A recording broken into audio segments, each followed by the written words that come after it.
اهلا بيكم.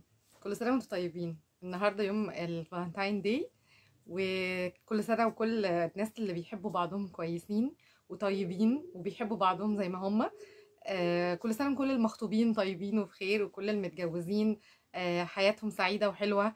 وكل سنه وكل الناس اللي بتحب الحب طيبين وبخير. طبعا احنا عارفين انه الكوميكس في الوقت دوت بتبقى كتير جدا على الناس السنجلز. بس يعني زي ما كانت ندى او ليلى علوي في الفيلم بتاع حب البنات بتقول انه يوم الفالنتاينز داي او يوم عيد الحب مش لازم يكون الحبيب والحبيبة، ممكن يكون الاخ والاب والام والاخوات والاصدقاء.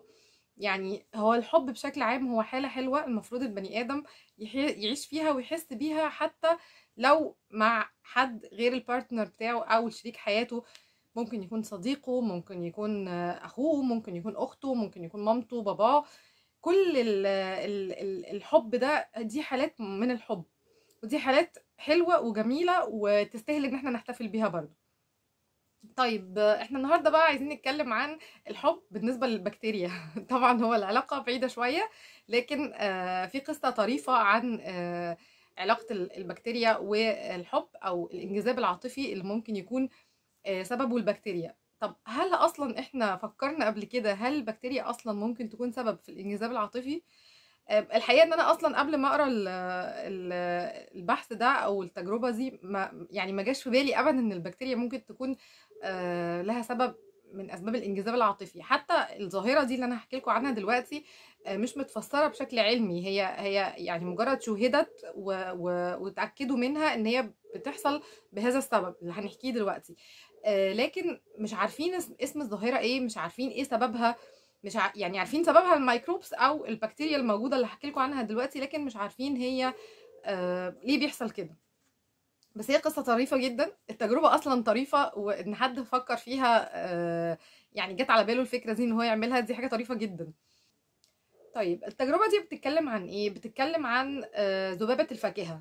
مش عارفه اكيد يعني ناس كتير سمعت عن ذبابه الفاكهه. دي حشره معينه بتبقى سهل الدراسة عليها، لأن كل الخصائص بتاعتها واضحة جدا، وبنقدر إن احنا يعني كعلماء إن احنا ندرس عليها معظم الخصائص اللي بتبقى خاصة بدورة حياتها، بتغذيتها، بكل حاجة متعلقة بذبابة الفاكهة دي بتكون ايديال شوية وسهل الدراسة عليها. عشان كده تقريبا تعتبر هي من أكتر الحشرات اللي بيتم الدراسة عليها. فمجموعة من العلماء هم طلبة دراسات عليا كانوا مشاركين في التجربة دي أو المشاهدة ديت للتجربة دي. جابوا ذبابة فاكهة من اللي بتبقى موجودة على الستارش، نوع معين من الأكل اللي هو النشا، حاجات اللي فيها حاجات نشويات. وجابوا مجموعة تانية بتتغذى أو بتاخد غذائها عن طريق المولاسز اللي هي دبس السكر بيقولوا عليه باللغة العربية، واحنا بنقول عليه بالمصطلح العامي اللي هو مصاصة القصب، اللي هو باقي القصب بعد ما بيتعصر. الباقي اللي بيبقى فيه دوت هو اللي هو مصاصة القصب، ده اسمه المولاسز او دبس السكر لو بيتقال باللغة العربية يعني.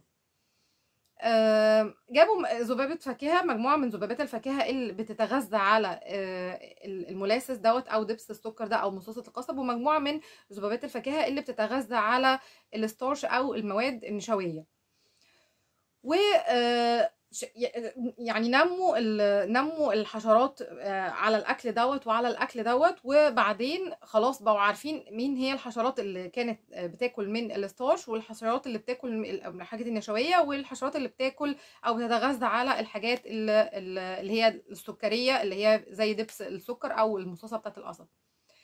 فابتدوا ان هم يعملوا عليها التجربه، هم عايزين يعرفوا هل لو حطوا الحشرات دي في ميتنج شامبر اللي هي بتبقى عبارة عن زي حضانة أو أوضة للتزاوج في التجارب اللي هي بتاعة الحشرات أو الحاجات اللي هي بيولوجية بنبقى احنا محتاجين ان احنا ندرس عليها طريقة التزاوج والتكاثر بتاعة الحشرة نفسها، فاسمها ميتنج شامبر يعني حجرة تزاوج.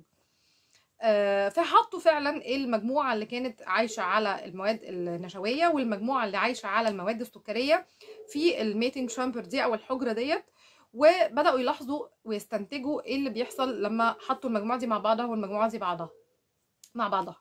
لقوا انه المجموعة اللي بتتغذى على المواد النشوية ابتدت ان هي يحصل تجاذب عاطفي ما بين الحشرات اللي هي بتتغذى على الوجبه الغذائيه دي، والمجموعه اللي تغذت على المولاسز او اللي هي مصاصه القصب، ابتدى ان هو يحصل تجاذب عاطفي ما بين المجموعه اللي بتتغذى على الماده الغذائيه دي. المجموعتين ما حصلش تجاذب ما بين اي طرف من المجموعه دي مع طرف من المجموعه دي. يعني اللي كانوا موجودين بيتغذوا على الستارش هم اللي انجذبوا لبعضيهم، واللي كانوا بيتغذوا على المواد السكريه هم اللي انجذبوا لبعضيهم. فالناس بدأت تفكر، العلماء بدأوا يفكروا، وكان اللي بيعمل ملاحظات دي طلبة دراسات عليا، فبدأوا يفكروا يعني هل يا ترى الوجبة الغذائية لها سبب في الانجذاب ما بين المجموعة دي، هم بس بينجذبوا لأشباههم وممثلاتهم، والمجموعة دي بينجذبوا لأشباههم وممثلاتهم بس. طب يا ترى ليه ممكن يكون حاجة زي كده؟ بعد بحث ودراسة وقعدوا يفكروا ايه ممكن العوامل اللي تكون بتسبب حاجة زي كده، في حد فكر ان ممكن عامل من العوامل يكون الميكروبس الموجودة في القناة الهضمية لكل ذبابة من ذبابات الفاكهة. الميكروبس دي هي بتبقى حسب نوع الغذاء اللي هم بيتغذوا عليه، ففكروا ان هم يديهم انتيبيوتكس معينه، يعني مضادات حيويه معينه، علشان خاطر انها تعمل كليرنج او تعمل محو او مسح للميكروبس او البكتيريا الموجوده في القناه الهضميه لذبابه الفاكهه، للمجموعه دي وللمجموعه دي. فخلينا نقول مثلا المجموعه اللي كانت بتتغذى على الستارش او المواد النشويه دي المجموعه الف، والمجموعه اللي بتتغذى على المواد السكريه او دبس السكر او المولاسز او مصاصه القصب دي المجموعه ب. فهم ادوا انتيبيوتيك للاثنين، المجموعه الف والمجموعه ب، علشان يعملوا محو لكل البكتيريا الموجوده في القناه الهضميه للمجموعتين، ودخلوهم الميتنج شامبر تاني او اللي هي حجره التزاوج. لقوا ان مجموعه الذبابات اللي في المجموعه الف بدات تنجذب للذبابات اللي في المجموعه ب عادي جدا، ما اختصتش مثيلاتها في الوجبه الغذائيه بس، لا انجذبت للمجموعه ب، والمجموعه ب كمان انجذبت للمجموعه الف، ما اختصتش برضو مثيلاتها في المجموعه ب، لا بدات تنجذب للمجموعه الف. وبالتالي بقى العامل الوحيد اللي تم تغييره هي الميكروبس الموجوده في القناه الهضميه لكل ذبابات الفاكهه الموجوده في التجربه. يعني لما كان المجموعه دي بتتغذى على وجبه معينه وكان عندها بكتيريا معينه في القناه الهضميه بتاعتها اللي هي مناسبه للوجبه اللي هي بتتناولها، ابتدى الانجذاب يحصل ما بين المجموعه اللي بتاكل بس الوجبه دي، والوجبه الثانيه نفس الحكايه، الانجذاب اللي كان ما بينهم كان ما بين المجموعه اللي بتاكل بس الوجبه دي. لكن لما حصل ان انا اديت عامل مساعد من بره او غيرت في عامل من عوامل البيولوجيه الموجوده في جسم الحشره، بان انا محيت البكتيريا الموجوده في القناه الهضميه بتاعتها عن طريق الانتيبيوتكس، الذبابات بتاعت المجموعه الف والذبابات بتاعت المجموعه ب اصبحت سيان، يعني ما بقاش في تفضيلات للمجموعه الف ان هي تبقى مع مثيلاتها او تفضيلات للمجموعه ب ان هي تبقى مع مثيلاتها، لا ابدا، بقوا هم كلهم حاجه واحده، بقى ممكن الف تنجذب لب وب تنجذب لالف عادي جدا. بالتالي كان استنتاج التجربه دي ان الميكروبس او البكتيريا الموجوده في القناه الهضميه لذبابه الفاكهه كانت عامل من عوامل الانجذاب العاطفي ما بين الذبابات وبعضها. ودي كانت تجربه تعتبر يعني المشاهده بتاعتها مشاهده طريفه وغريبه في نفس الوقت، ان يعني الميكروبس ايه اللي ممكن تخليه يحصل تغير في الانجذاب العاطفي. الحاجه الوحيده اللي العلماء قدروا في التجربه دي ان هم يعني يفسروها او يقولوا ايه السبب اللي يخلي حاجه زي كده تحصل، انه الميكروبس دي او البكتيريا الموجوده في القناه الهضميه دي بتعمل بطريقه ما، هم مش قادرين يعرفوها، حتى مش قادرين يعرفوا الظاهره دي اسمها ايه، بتعمل بطريقه ما على تغيير الهرمونات الجنسيه في الذبابه بتاعه المجموعه الف والمجموعه ب، بيحصل تغيرات معينه هم ما قدروش ان هم يعملوها ديتكشن او ان هم يحددوها. فبالتالي لما بتكون الميكروبس دي موجوده في الذبابه اللي بتتغذى على وجبه معينه، فبتبقى عامله هرمونات جنسيه معينه بتقدر انها تاتراكت او انها تجذب مثيلاتها من نفس الذبابات.